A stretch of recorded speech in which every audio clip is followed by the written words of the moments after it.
센고 연합 감리교회라는 곳이 있는데요. 거기에 윌리 라일이라는 목사님이 교회에 새로 부임하게 됐어요. 근데 그 부임을 하기 전에 감리교는 감독제라서 파송을 하거든요. 그러니까 미리 목사님을 만나서 목사님을 청빙하거나 뭐 투표를 하거나 이런 과정이 없고요.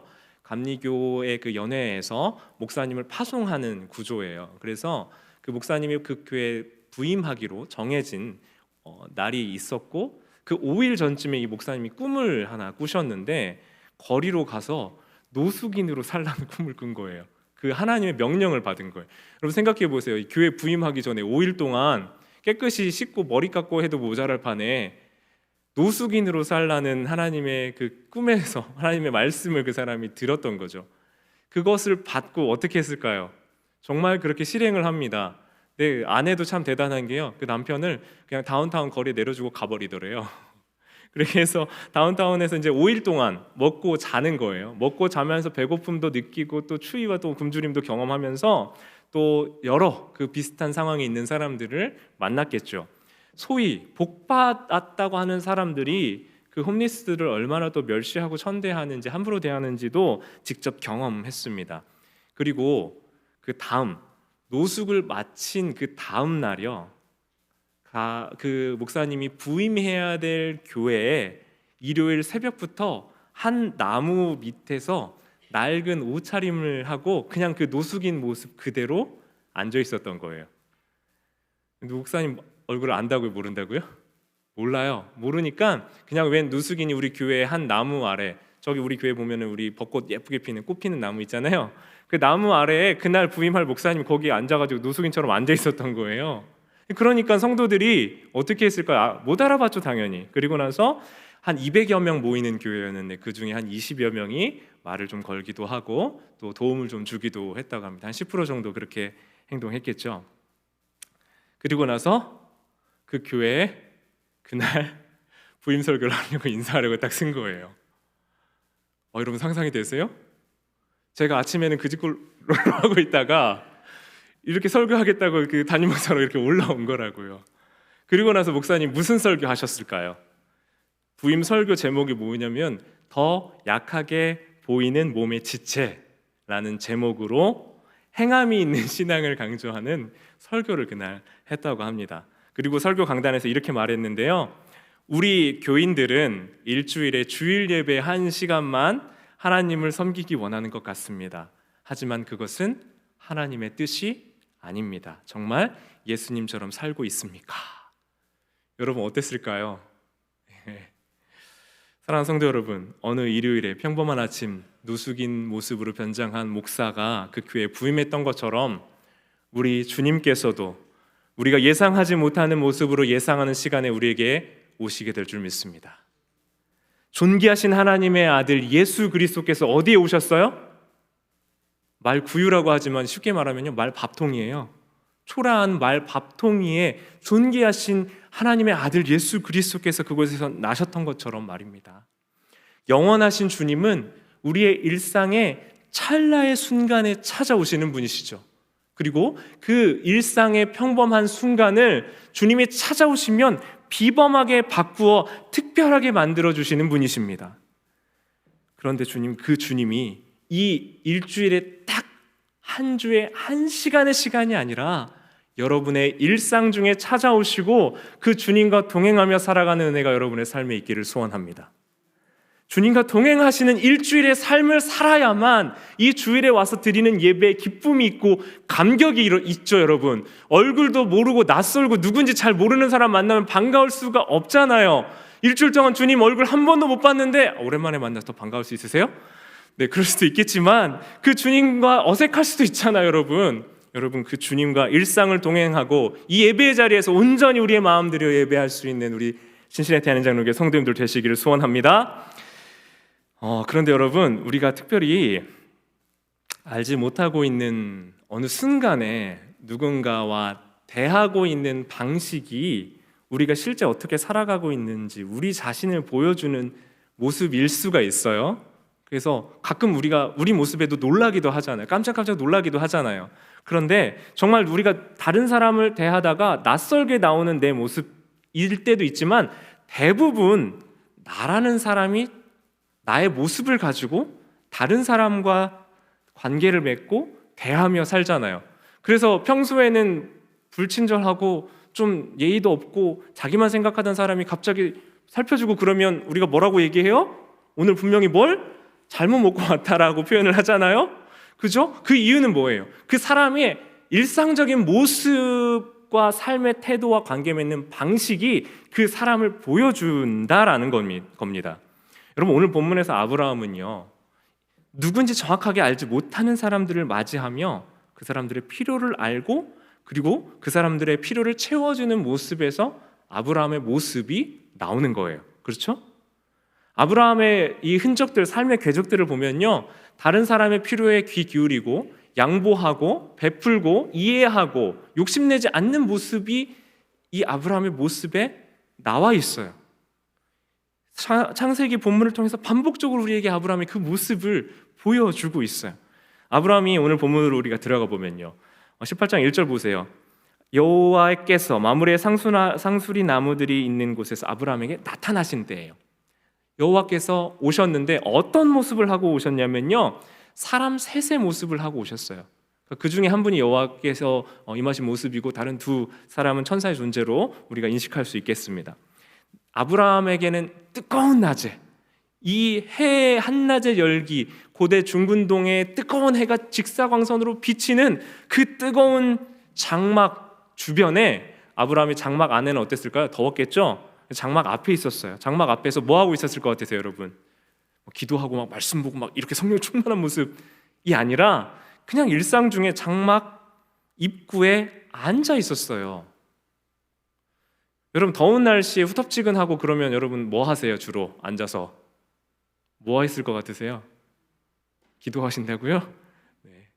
아마 좀 더위에 지쳤는지 뭐 부채질을 하든지 아니면 벌레를 쫓고 있든지 아니면 잠시 졸았든지 아니면 다른 곳을 보고 있었던지 앞에 지나가는 사람들을 보지 못하고 있다가 멀리서 오는 그 사람들을 보지 못한 상태에서 고개를 들어 눈을 들어 그가 보자 그를 들어 눈을 들어 본즉이라고 표현되어 있어요. 2절에 눈을 들어 본즉 사람 셋이 맞은편에 있었어요.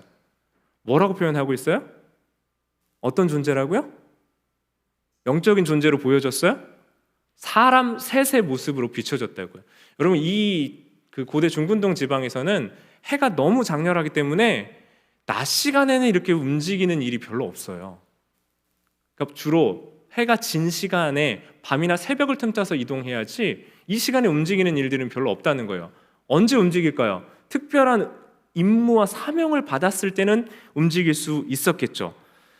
무슨 사연인지는 모르겠습니다. 그런데 그들이 그곳을 지나가다 아브라함의 장막 문 앞에 서 있는지라라고 표현되어 있습니다. 여러분, 아브라함이 이렇게 앉아서 졸고 있다 이렇게 고개를 들었는데요, 그냥 이렇게 사람들이 지나가면 지나 보내겠죠. 근데 그 사람들이 뭐 하고 있었다고요?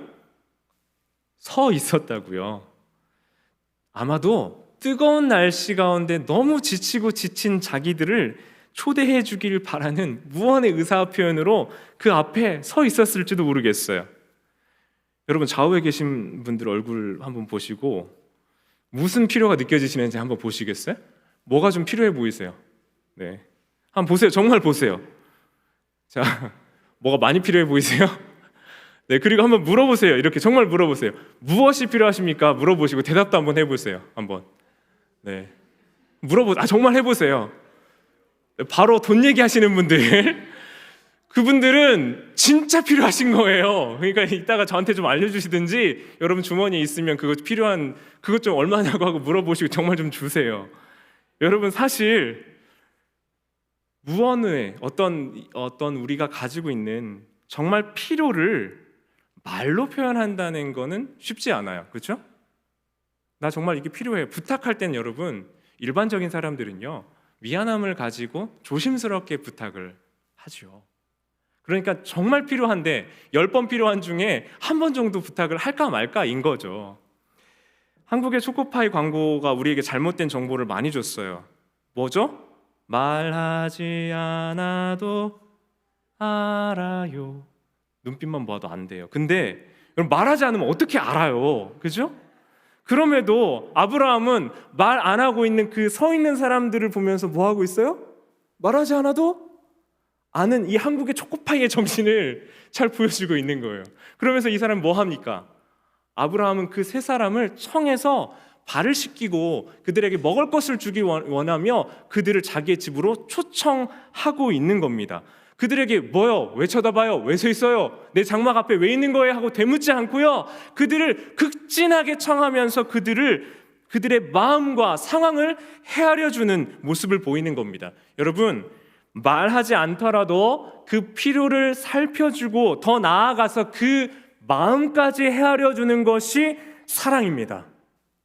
맞아요, 아니에요? 여러분, 여성분 이제 이렇게 물어보면 오해 소지가 있지만 여자분들 자기가 좋아하는 남성이 내가 일일이 꼭 다 찝어가지고 이게 필요해 라고 말하는 것과 말하지 않아도 나의 필요를 헤아려 주는 것, 전자예요, 후자예요? 대답 안 하셔도 알아요.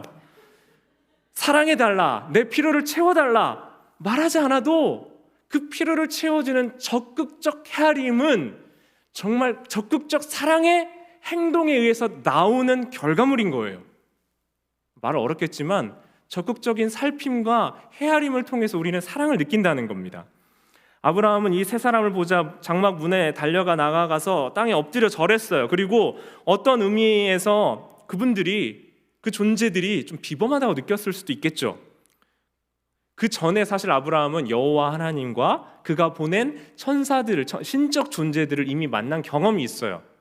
그래서인지 어떤 의미인지는 정확하게 알 수 없지만 분명 본문에서는 그냥 세 사람의 모습이라고 표현하고 있습니다. 이 세 사람이 강조된 이유는요, 아브라함이 다른 하나님의 존재를 인식하고 대한 자세가 아니라 일반적인 사람들과의 만남의 관계에서 나오는 자세라는 것을 이 세 사람의 모습이 보여주고 있는 거예요.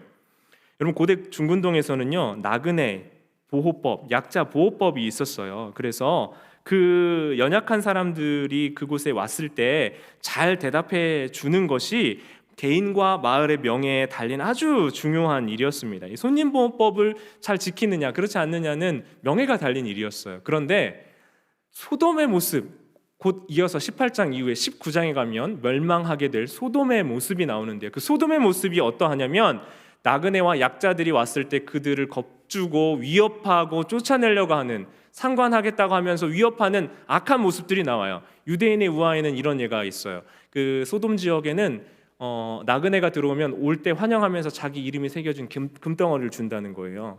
근데 그 금덩어리를 가지고 있어도 나그네에게는 음식물을 팔 수 없다는 그 안에 법이 있어서 결국 그곳에 있는 사람이 굶어 죽게 된다는 거예요. 그리고 나서 죽고 쓰러져 있으면 자기가 주었던 자기 이름이 새겨진 그 금덩이를 가지고 간다는 거예요. 이게 이제 유대인들의 우화이기 때문에 사실 여부와는 관계 없을 수도 있어요. 그런데 이 소돔의 모습을 표현하고 있는 것과 이 오늘 아브라함의 모습을 극적으로 대조하면서 18, 19장은 아주 다른, 나그네를 대하는 다른 모습의 백성들의 모습이 비교되어 등장하고 있다는 겁니다. 여러분, 법적 의무를 지닌 일은 아니었지만 그들이 왔을 때 아브라함의 자세를 보세요. 몸을 땅에 굽혀 땅에 엎드려 그들을 맞이했다는 건 그들의 존재를 아브라함이 특별하게 인식하고 그들에게 이렇게 호칭해요. 내 주여. 적극적으로 그들을 맞이하고 그들을 소중히 여기며 환대했다라는 겁니다. 그리고 그들에게 간청합니다. 그냥 지나가지 마소서. 여러분, 그들은 그냥 지나갈 수 있는 사람들이었어요. 여러분, 우리 삶에도 그냥 흘려보내고 내가 무심코 그냥 흘려보낼 수 있는 수많은 관계들이 있어요. 그들의 필요에 관심 갖지 않을 수도 있어요. 그냥 지나가도 아브라함은 그들의 필요에 관심 안 가져도 됐습니다. 그러나 그들의 발을 씻기고 그들의 발을 씻긴 행동은 당대 종들이 한 행동이었거든요. 그들을 섬기는 의미예요. 그들의 필요를 살펴줍니다. 그리고 급히 어디로 가요? 누구한테 갔어요? 사라에게 가요. 사라에게 가서 고운 가루 새 스아를 가져다가 반죽하라고 합니다. 여러분, 새 스아면 어느 정도 될까요? 감이 안 오시죠? 감이 안 올 때는 실물로 보는 게 제일 좋아요. 그죠? 제가 준비를 해놨어요. 새 스아는 얼마냐?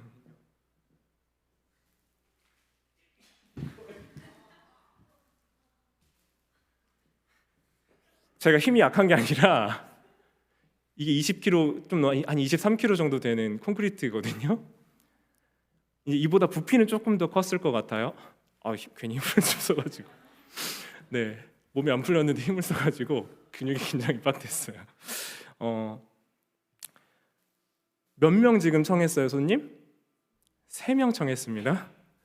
3명 청했는데 고운 가루 3스아 가지고 아내에게 만들어 달라고 하는 거예요. 이 사라의 눈빛 보이세요, 여러분? 남편분. 이 3명이서 먹을 떡 20kg 한 푸대를 떡을 만들려고 하는 거예요.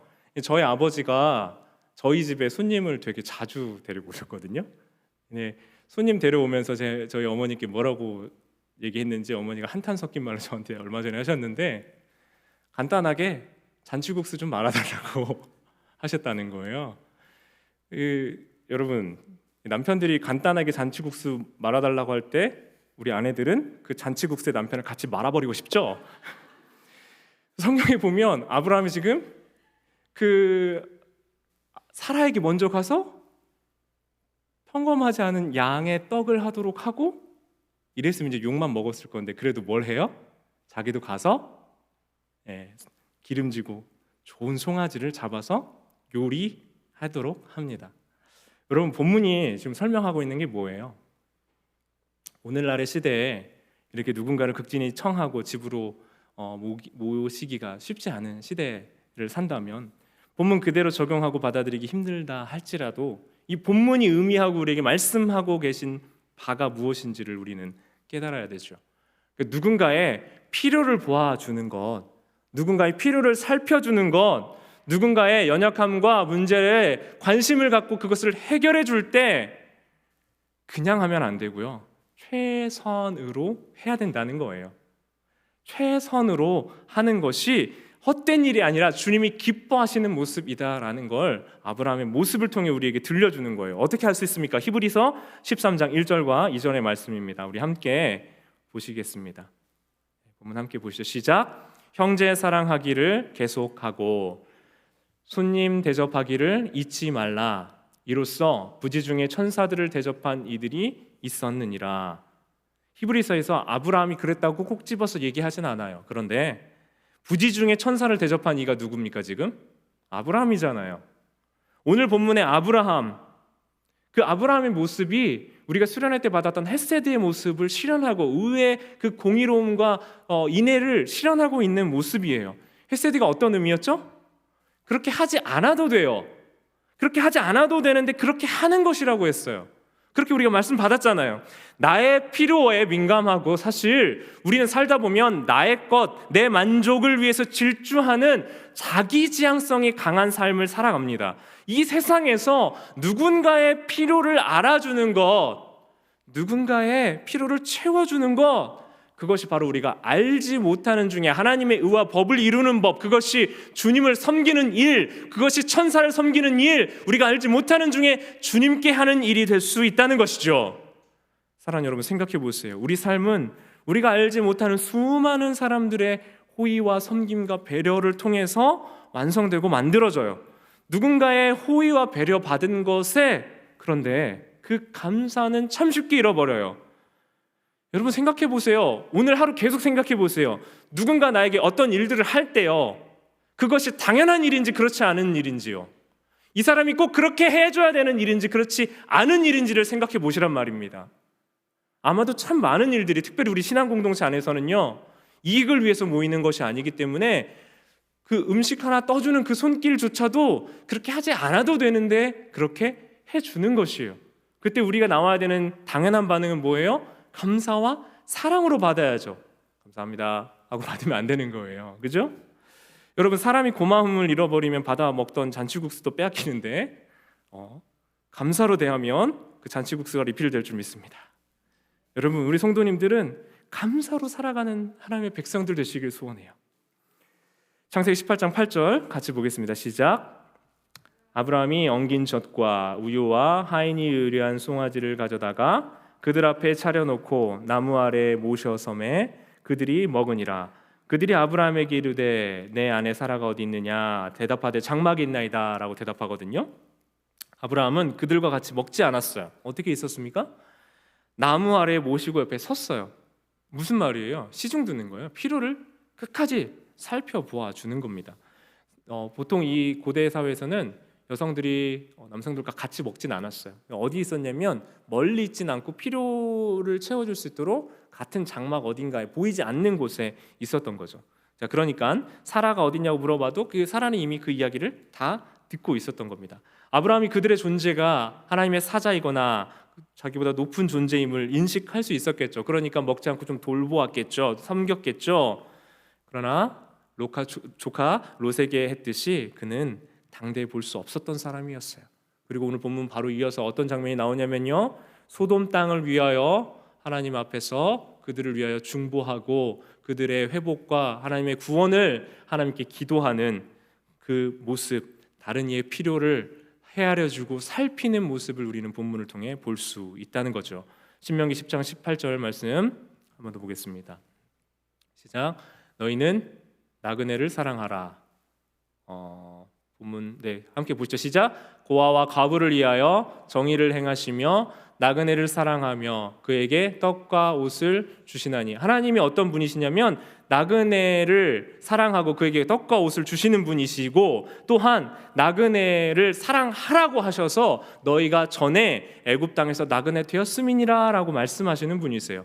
아브라함도 자기 집 고향집을 떠나서 가나안 땅에서는 나그네였어요. 나그네로 살아온 지난 삶을 자기가 돌이켜 봤을 때 무엇이 느껴졌을까요? 하나님의 은혜와 돌봄과 위로가 자기 인생에 가득했기 때문에 여기까지 올 수 있었잖아요. 하나님을 모시는 인생은요, 하나님으로 충만한 인생은 끝없이 자기 안으로 구부러져 질주하지 않고요, 하나님의 뜻과 그 필요를 향해 이 세상의 방법과 방식을 거부하고 형제 사랑을 통해 하나님의 뜻과 방식을 실현하는 사람이 바로 하나님의 자녀의 모습이라는 거예요. 그러니까 아브라함의 모습이 지금 뭐예요? 세상의 방식은 뭐예요? 자기의 욕구와 자기의 뜻을 향해서 끝없이 질주할 때 이렇게 형제 사랑을 통해 하나님의 뜻과 방식을 이 땅에 실현시켜가는 사람인 거예요.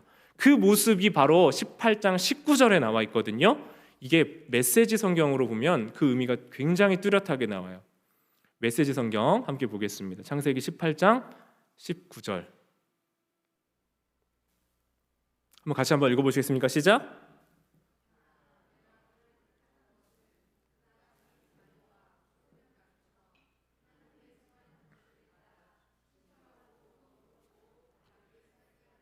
여러분 좀 큰 목소리로 하나님의 생활 방식을 따라 거기부터 같이 한 번만 더 읽어볼게요. 시작. 하나님의 생활 방식을 따라 친절하고 너그럽고 바르게 살게 하려는 것이다. 개역개정엔요, 의와 공도를 행하게 하려고라고 표현되어 있거든요. 의와 공도를 행하게 하려고. 히브리어는 체다카와 미시파트라고 되어 있거든요. 체다카는 어떤 의미냐면요, 우리가 이삭 죽게 헌금하는 거예요. 다른 이들을 돌보는 것, 남겨두는 것. 또 미시파트는 구부러지지 않고 공평하게 하나님의 질서대로 하나님의 뜻과 의로 사는 것입니다. 이 구약의 핵심이 바로 의와 공이 체다카와 미시파트를 실행하는 하나님의 거룩한 백성을 만들어내는 것인데요, 여러분, 하나님의 뜻을 따라 하나님을 사랑하고 하나님과 소통하며 하나님의 뜻대로만 살아갈 수 있을 때에만 우리는 의와 공도를 실행할 수 있기 때문에 그래요. 그렇지 않으면 내 기준과 내 판단에 따라서 내 욕심에 따라서 살 수밖에 없어요. 점점 더 자기 안으로 계속 구부러지면서 내 주관이 왕이 되고 우상이 되어버려요. 하나님의 기준이 아니라 내 기준으로 살아가는 삶으로 살아갈 수밖에 없다는 거예요. 여러분, 자선하고 누굴 섬기는 일도요, 심지어 나를 위한 만족이 될 때가 많아요. 내 이름과 내가 이렇게 자선 행위를 한다라는 내 만족에 빠져 있을 때가 많다는 거예요. 하나님 베푸신 은혜와 사랑 때문에, 하나님께 먼저 받은 그 사랑 때문에 우리는 하나님을 사랑할 때 하나님과 이웃을 사랑하며 살 수 있게 되는 것입니다. 그렇게 살아지는 거예요. 우리가 살아질 수밖에 없게 되는 거예요. 하나님의 생활 방식은 단순한 친절이 아니라 너그럽고 바르게 하나님을 사랑하고 옳은 길을 따르고 그 진리를 따라 살겠다는 믿음을 가지고 있을 때 그 믿음대로 우리를 빚어가시는 하나님의 뜻을 따라 행하며 살게 된다는 거예요. 여러분, 여기서 우리가 잘 정리해야 되는 게 있어요. 우리가 성경 구약 보면서 잘못하면 율법주의로 빠질 수 있어요. 아브라함의 삶을 통해 우리는 삶의 도덕 법칙을 얘기하자는 게 아니에요. 의무적인 그런 행동주의나 율법주의를 말하는 게 아니에요. 왜 우리가 자꾸 이런 오해들을 하게 되냐면, 우리가 어떤 행동을 했을 때 그에 대한 보상이 바로 올 것에 대한 기대들을 많이 해요. 구원을 받았다, 구원받은 자녀, 하나님의 백성이 되었다라는 말은 죽음 이후에 우리가 이 땅을 벗어나서 다 버리고 떠나가면서 어떤 천국행 티켓을 받아 들어가는 곳이라고 생각하기 때문에 그렇다는 거죠. 그게 아니라요, 내 힘과 내 능력으로 뭔가를 따내고 성취하는 모든 것은 세상의 종교와 하나도 다를 바가 없어요. 그러나 구원은 예수님께서 삭개오에게 이야기하셨듯이 뭐라고 하시죠? 오늘 구원이 이 집에 이르렀다고 말씀하시는 거예요. 뭐라고요? 오늘 구원이 이 집에 이르렀다고요. 그 말은 우리의 인생에 구원이 임했다라는 것은 나중에 죽어서 저기 저 천국에 갈 때 우리는 티켓이 있으니까 주님 저 들어갈게요 하고 들어가는 것이 아니라 오늘 내 삶에 이미 임한 은혜의 구원의 기쁨과 감격으로 살아가는 삶을 의미하는 거예요. 사랑하는 여러분, 그러니까 그 구원의 기쁨의 감격은 오늘 우리 삶의 자리에서 하나님과 동행하고 소통하며 하나님 주시는 기쁨과 감격으로 우리 삶이 채워지고 그 채워진 삶이 예수 그리스도 이름으로 흘러나갈 때 가능하게 된다는 것입니다. 죄 많은 이 세상은 이 현실을 보면서 내가 살 곳 아니니까 에휴 이 썩어 없어져 문드러질 것 하면서 나는 갈 거야, 이제 이 세상 소용없어 하고 가는 곳이 아니라요, 여러분, 이 땅은 하나님의 회복, 하나님의 샬롬이 필요한 곳인 줄 믿습니다. 그러게 여러분, 우리의 구원관과 생각이 바뀌어야죠. 이제 이 하나님의 말씀이 이 아브라함의 가정에게 임할 때 그 하나님께서 아브라함을 왜 어차피 멸망하게 할 그곳을 왜 아브라함에게 미리 알려주시면서 너의 후손을 통해서 새로운 나라, 새로운 의의 나라를 세울 것이라고 알려주시겠어요? 그냥 알고 있으라고요? 그렇지 않습니다. 아브라함의 삶이 중보적 삶, 이 소돔과 하나님을 연결시키는 중보적 삶, 회복자의 삶을 살 수 있도록 아브라함에게 찾아오셔서 그에게 새로운 사명을 주시는 거예요. 그러니까 우리가 믿음의 자손이 되었잖아요. 아브라함의 우리의 믿음의 조상이 되었잖아요. 그 말은 뭐예요? 우리가 이제는 우리 자신만을 향해서 사는 인생이 아니라 아브라함이 나그네를 환대했던 그 삶의 양식 플러스 다른 이들의 영혼을 위해서 전도하고 선교하고 그 영혼을 위해서 봉사하고 우리가 섬겨내야 될 이유가 단순히 그렇게 해야 되기 때문이 아니라 우리에게 먼저 주신 구원의 기쁨과 감격 때문이라는 것을 우리가 다시 한번 마음속에 새기시길 주님의 이름으로 축원합니다. 우리 에베소서 2장 18, 19절 말씀 한번 보겠습니다. 같이 함께 하시죠. 시작. 이는 그로 말미암아 우리 둘이 한 성령 안에서 아버지께 나아감을 얻게 하려 하심이라. 그러므로 이제부터 너희는 외인도 아니요 나그네도 아니요 오직 성도들과 동일한 시민이요 하나님의 권속이라. 여러분, 나그네를 섬기며 그들을 돌보는 것이, 우리도 이 땅을 나그네로 살고 있지만 하나님과 세상을 잇는 중보적 역할이기 때문에 그래요. 그리고 이 아브라함에게 부여됐던 중보적 역할은 이후 시대가 흘러 그가 온전하게 이루지 못했던 그 일을 누가 완성하십니까? 예수 그리스도께서 완성하신 거예요.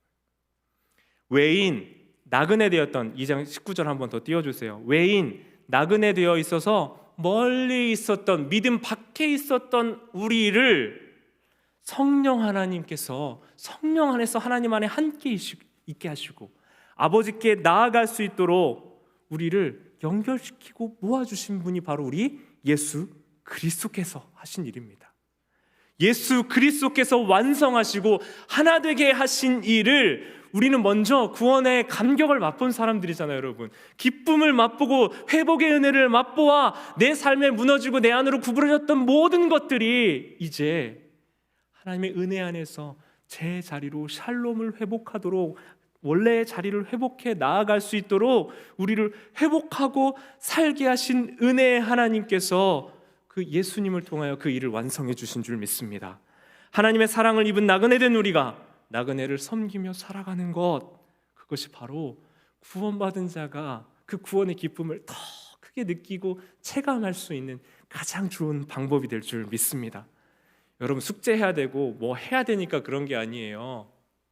여러분, 어떤 한 유명한 축구 선수가 이런 예를 들었던데요. 여러분, 결혼을 하려고 누군가를 사랑하는 게 아니라 그 사람을 사랑하기 때문에 결혼하는 거잖아요. 그죠? 우리는 구원을 받기 위해 하나님을 사랑하는 것이 아니라 하나님을 사랑하며 그분의 자녀로 살기 때문에 구원받은 하나님의 백성이 된 줄 믿습니다. 사랑하는 여러분, 이거 꼭 기억하시면서 우리가 해야 될 일, 의무에서 벗어나 기쁨으로 넘어갔으면 좋겠어요. 그리고 우리에게 맡겨진 그 작은 자리에 충성됨, 그리고 그 누군가의 충성됨에 또 기뻐하고 감사하면서 우리 또한 기쁨과 감사로 환대하고 환영하고 축복하며 하나님 나라의 아름다운 공동체를 우리 교회 안에서 이루어 가기를 주님의 이름으로 축원합니다. 우리 같이 찬양하며 나아가면 좋겠습니다. 친절하고 너그러우며 바르게 사는, 이거 도덕적 발음이 아니에요. 하나님과 연결되어 있고 예수 그리스도를 통하여 십자가로 인하여 구원의 생명을 얻은 우리가 이제 그 우리에게 맡기신 삶, 중보적 삶으로 누군가를 환대하며 사랑하는 삶으로 초청받은 겁니다. 여러분, 사라 이 뒷부분 보면 사라가 생리가 끊겼는데 자기가 아이 낳을 거라는 말 해버리니까 웃어버렸어요. 겉으로 푸 하면서 웃었을까요? 아니면 속으로 웃었을까요? 속으로 웃었어요. 근데 하나님께서는 꼭 짚고 넘어가시면서 저 안 웃었는데요, 저 밖으로는 가로치고 밖으로는 안 웃었는데요, 사라가 대답하니까 아니라 네가 웃었느니라 라고 말씀하시죠. 보통 그래 알겠어 하고 넉넉하게 넘어가 주실 것 같은데 왜 이렇게 다시 확인하고 이야기하세요? 사라 안에 믿음의 어머니, 열국의 어머니가 되기 위한 점검을 다시 하시는 거예요. 여러분에게 우리 주님께서 다시 한번 물어보십니다. 하나님이 하시는 일을 믿을 수 있겠느냐? 너를 통해 내가 하고자 하는 그 일을 너는 믿을 수 있겠느냐? 하나님 우리에게 그렇게 물어보십니다.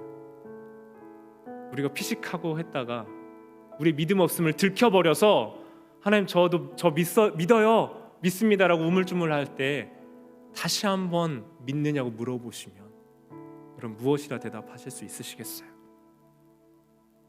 14절, 여호와께서 능치 못한 일이 있겠느냐? 여호와께서 하시는 이 말씀이 우리의 고백이 되길 소원합니다.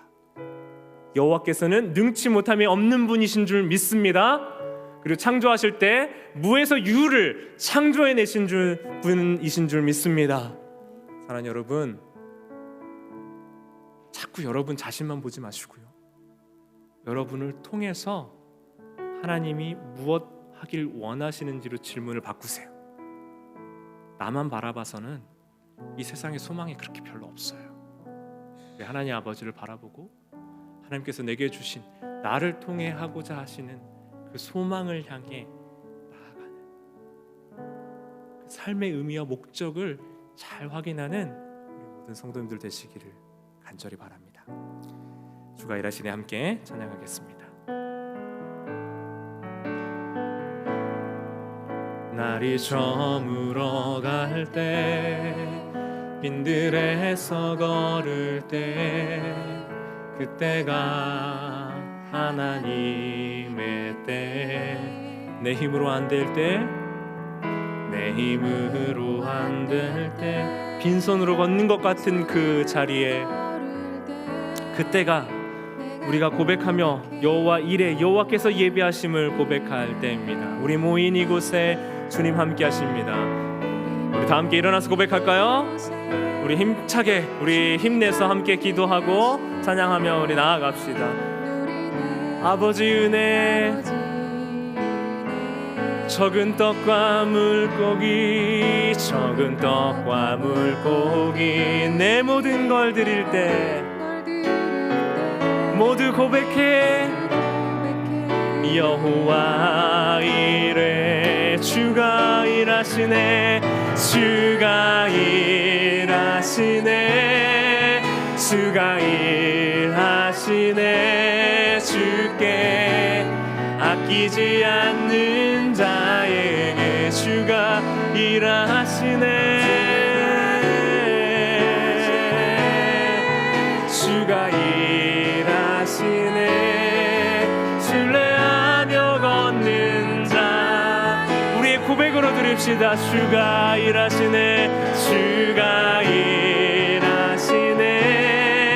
주가 일하시네 주께 아끼지 않는 자에게 주가 일하시네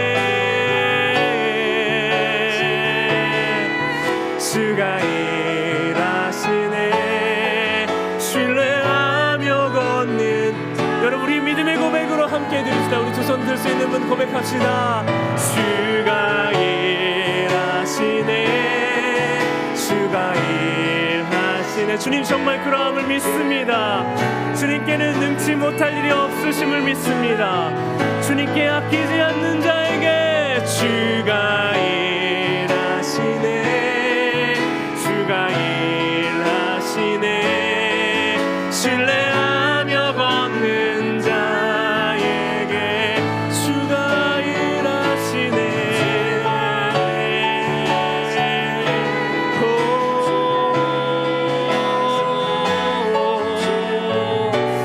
아끼지 여러분 여러분의 드림과 하나님께 했었던 모든 헌신 아까워하지 마십시오. 주님 여러분께 그렇게 드림을 통하여 우리의 삶이 주님께 영광이 되고 주님께서 기뻐 받으시는 줄 믿습니다. 걷는 자의 주가 일하시네 주님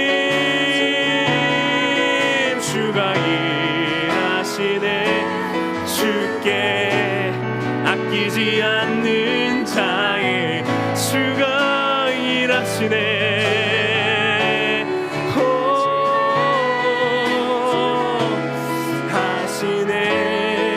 신뢰하며 걷는 자의 이 시간 같이 기도하며 나아갈 때 여러분 하나님은 하나님께 아끼지 않는 사람 어떤 일을 행할 때 모든 일을 주님께서 주신 기쁨을 받아 그 기쁨으로 온전하게 행하는 사람을 찾으십니다. 여러분 여러분이 회사를 운영하든 가게를 운영해도 어떤 사람 쓰고 싶으세요? 그냥 자기 맡겨진 일 건성으로 하고 받는 사례나 수입에 관심 있는 사람 여러분도 원치 않으시잖아요. 그러나 어떤 일을 할 때 내게 맡겨진 일에 대한 신실함 가지고 일하는 사람 더 이상 뭘 요구하지 않더라도 여러분 작은 자세만 봐도 여러분 알 수 있잖아요. 우리 주님께서 일하시는 것 아브라함의 인생에 개입하셨던 것 그를 부르셨고 택하셨기 때문입니다. 그런데 여러분 물론 부족함과 연약함이 있지만 아브라함의 삶의 태도와 모습 보세요. 나그네를 환대하는 모습 보세요. 롯에게 양보하고 또 찾아와서 애쓰고 수고하며 하나님의 자녀로 의와 공도를 행하게 하려고 하시는 그 하나님의 뜻대로 살려고 애쓰는 모습 보세요. 그가 완전하고 훌륭해서가 아니지만 그를 빚어가시는 하나님께서 우리가 그와 같은 마음과 자세로 하나님 앞에 나아갈 때 우리를 아브라함처럼 빚어가실 줄 믿습니다. 여러분 이 시간 의지하고 기도하며 하나님께 의탁하십시오. 그리고 여러분 자신을 의탁하십시오. 여러분 권합니다. 여러분 자신을 하나님께서 원하시는 기뻐 받으시는 하나님께 헌신된 삶으로 나아오십시오. 교회에 헌신된 삶 말고요, 하나님께 헌신된 삶으로 나아오십시오. 주님 더 사랑하고 주님과 더 깊은 관계 안에서 주님과 사랑하기에, 주님의 사랑 안에 있기에 구원받은 하나님의 거룩한 백성 되도록 여러분 사랑의 관계로 주님께서 여러분을 초청하십니다. 이 시간 주님의 이름을 한번 부르며 주님 내가 정말 그렇게 살길 원합니다. 함께 기도하며 나아가시겠습니다. 기도합니다. 주여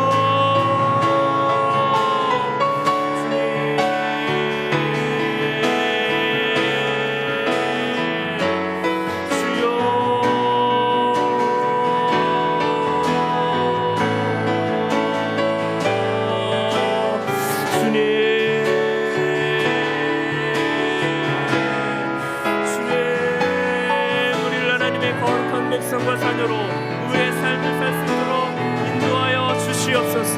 아버지, 우리를 부르시는 그 하나님의 은혜와 환대의 자리로 하나님 우리가 함께 나아가길 원합니다.